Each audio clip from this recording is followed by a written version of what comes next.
Robert von Ranke-Graves was an English poet, novelist, critic and classicist. During his long life he produced more than 140 works. Graves's poems, together with his translations and innovative analysis and interpretations of the Greek myths, his memoir of his early life, including his role in the First World War, Goodbye to All That, and his speculative study of poetic inspiration, The White Goddess, have never been out of print. He earned his living from writing, particularly popular historical novels such as I, Claudius, King Jesus, The Golden Fleece and Count Belisarius. He also was a prominent translator of classical Latin and ancient Greek texts. His versions of the 12th Caesars and the Golden Ass remain popular for their clarity and entertaining style. Graves was awarded the 1934 James Tait Black Memorial Prize for both I, Claudius and Claudius the God.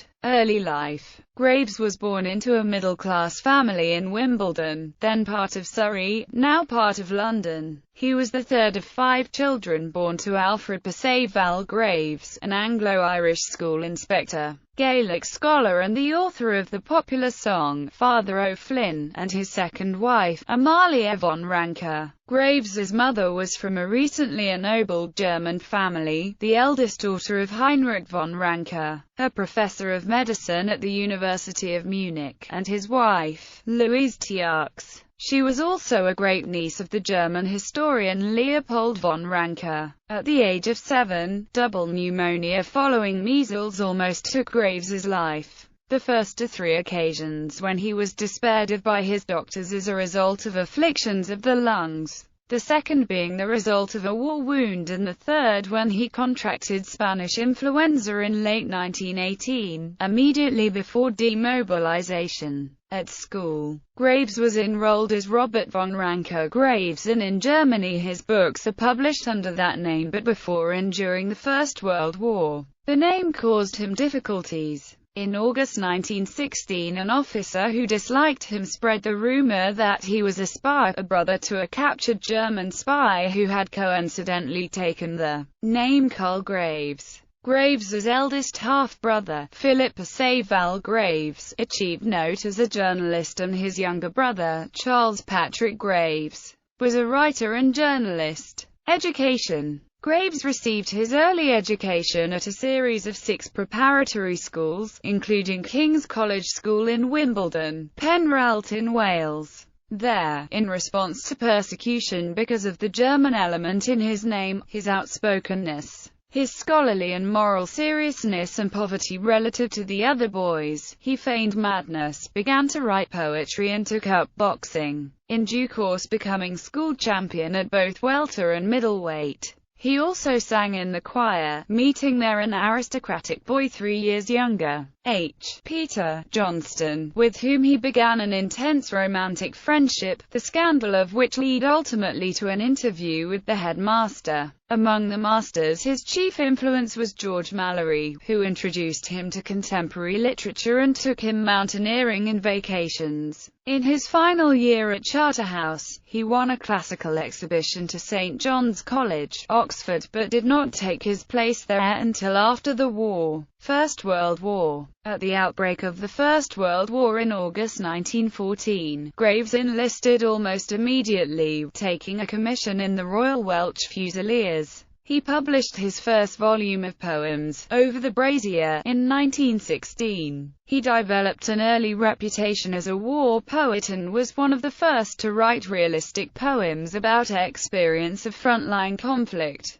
In later years, he omitted his war poems from his collections, on the grounds that they were too obviously part of the war poetry boom. At the Battle of the Somme, he was so badly wounded by a shell fragment through the lung that he was expected to die and was officially reported as having died of wounds. He gradually recovered and, apart from a brief spell back in France, spent the remainder of the war in England. One of Graves's friends at this time was the poet Siegfried Sassoon, a fellow officer in his regiment. In 1917, Sassoon rebelled against the conduct of the war by making a public anti-war statement.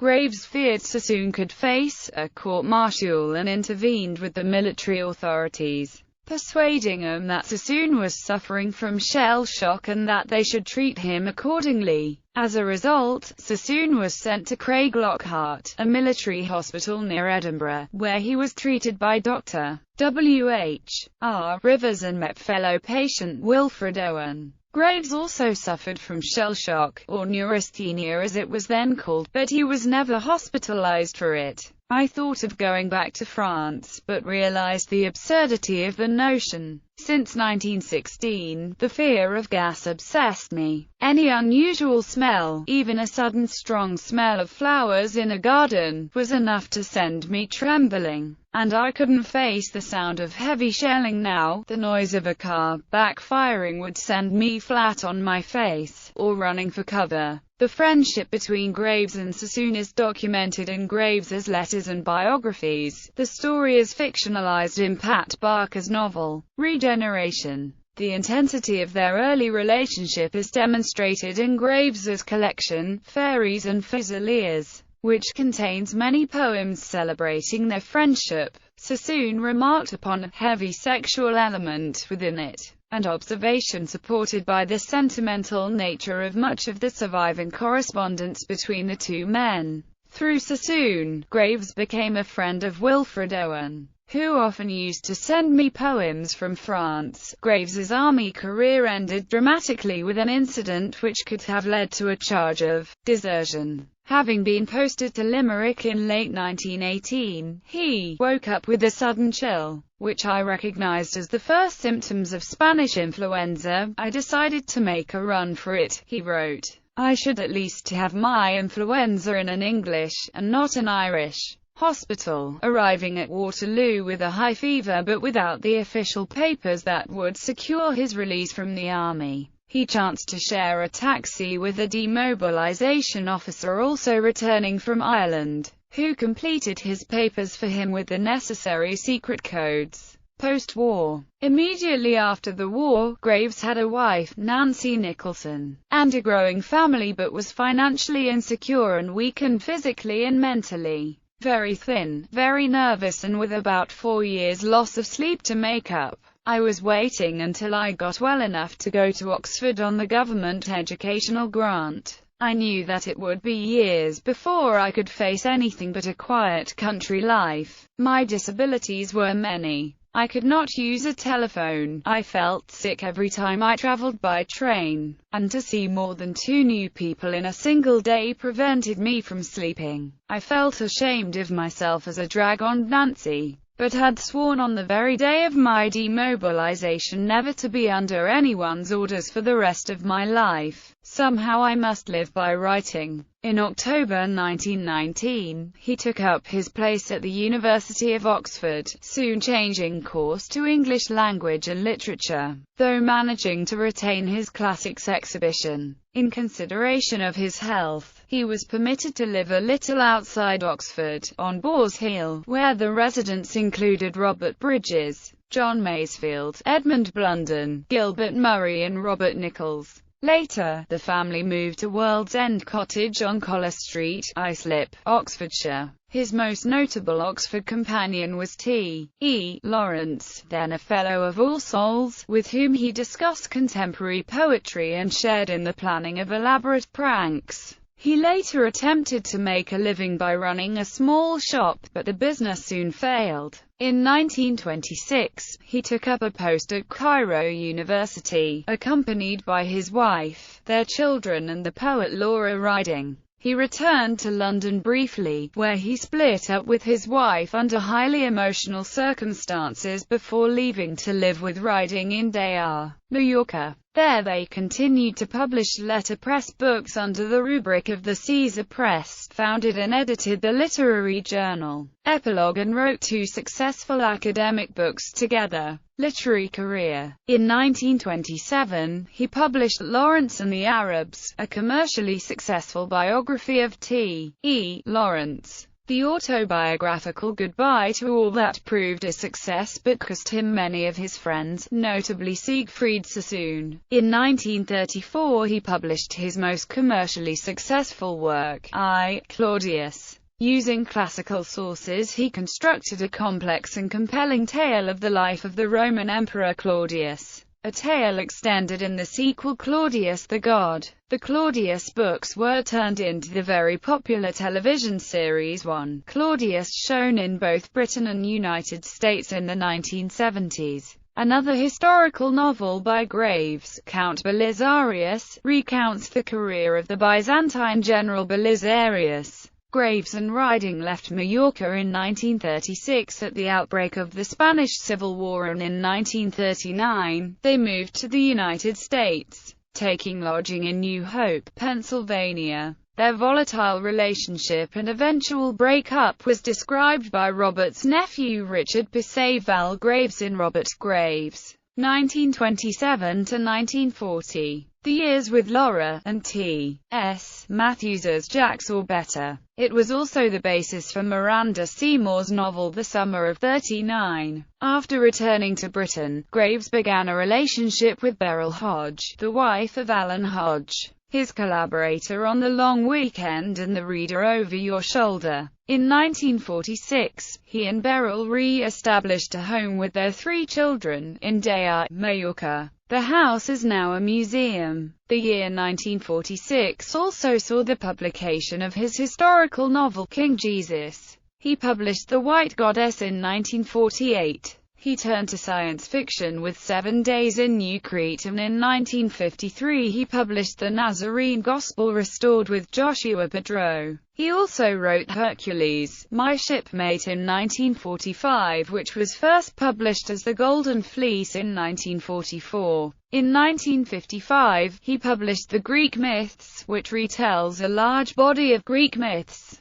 each tale followed by extensive commentary drawn from the system of the White Goddess. His retellings are well respected. Many of his unconventional interpretations and etymologies are dismissed by classicists. Graves in turn dismissed the reactions of classical scholars, arguing that they are too specialized and prose-minded to interpret ancient poetic meaning, and that the few independent thinkers are the poets who try to keep civilization alive. He published a volume of short stories, Catacroak, mostly stories, mostly funny, in 1956. In 1961 he became Professor of Poetry at Oxford, a post he held until 1966. In 1967, Robert Graves published, together with Omar Ali Shah, a new translation of the Rubaiyat of Omar Khayyam. The translation quickly became controversial. Graves was attacked for trying to break the spell of famed passages in Edward Fitzgerald's Victorian translation, and L.P. Elwell Sutton, an Orientalist at Edinburgh University, maintained that the manuscript used by Ali Shah and Graves, which Ali Shah and his brother Idris Shah claimed had been in the family for 800 years, was a forgery. The translation was a critical disaster, and Graves's reputation suffered severely due to what the public perceived as his gullibility in falling for the Shah brothers' deception. From the 1960s until his death, Robert Graves frequently exchanged letters with Spike Milligan. Many of their letters to each other are collected in the book Dear Robert, Dear Spike. On the 11th of November 1985, Graves was among 16 great war poets commemorated on a slate stone unveiled in Westminster Abbey's Poets' Corner. The inscription on the stone was written by friend and fellow great war poet Wilfred Owen. It reads, My subject is war, and the pity of war. The poetry is in the pity. Of the 16 poets, Graves was the only one still living at the time of the commemoration ceremony.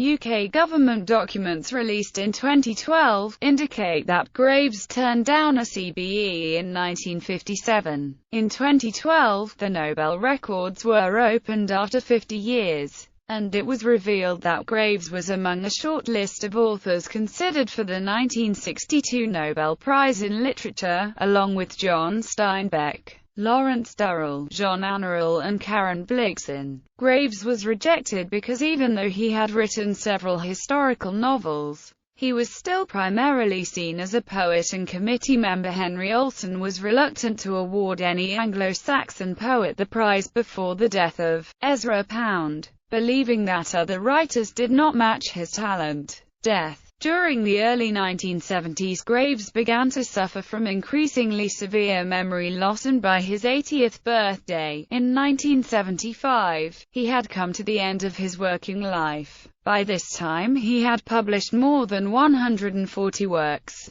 He survived for 10 more years, in an increasingly dependent condition, until he died from heart failure on 7 December 1985 at 90. He was buried the next morning in the small churchyard on a hill at Dayar, at the site of a shrine that had once been sacred to the white goddess of Pelion. His second wife, Beryl Graves, died on 27 October 2003 and was buried with him. Memorials. His former house in Wimbledon has a blue plaque on it, as does his former house in Brixham. Children. Robert Graves had 8 children. With his first wife Nancy Nicholson he had Jenny, David, Catherine and Sam. With his second wife Beryl Pritchard, he had William, Lucia, Juan and Thomas.